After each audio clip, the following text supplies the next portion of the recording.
Na vilio vimetanda katika kijiji cha Kegwa, kaunti ya Kirinyaga baada ya mzee mwenye umri wa miaka 80 kufariki dunia kwenye mkasa wa moto usiku wa kuamkia leo.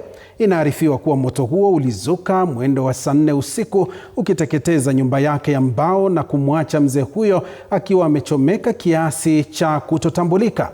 Mwanahabari wetu Michelle Mwangi ametuandalia taarifa hii. Haya ndiyo mabaki ya kile kilichokuwa makao ya mzee Mwaniki mwenye umri wa miaka 80 katika eneo la Mbiri, kaunti ya Kirinyaga. Saa 4 usiku kijiji hiki kiligeuka uwanja wa vilio na mahangaiko, huku mzee Mwaniki akiteketea kwa moto. Usiku nisikia nduru, nikauliza usiku ni nini, huyu maikasi nikasema ni baba yangu anachomekea kwa nyumba.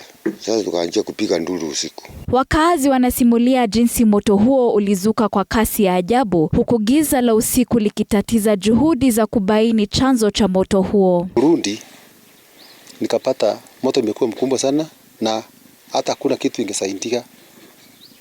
By the time moto ilikuwa inazimwa, mzee alikuwa ameenda. Na alienda beyond cognition, juu hata kichwa. Anyway, ni mbaya. Ilikuwa mbaya. Simon Nyaga anasimulia jinsi alifika eneo hili baada ya kusikia kamsa ya bintiye marehemu Jane Wawira. Tulisikia kelele inapigwa, sisi tukakunja.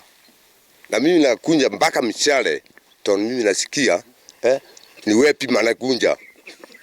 Sasa nikikunja najua ni nyumba inasomeka. Kwa sasa mwili wa mzee Mwaniki umehifadhiwa katika hifadhi ya mauti ya hospitali ya rufaa ya Embu, huku mipango ya kumpumzisha ikiendelea. Michelle Mwangi, Runinga TV 47.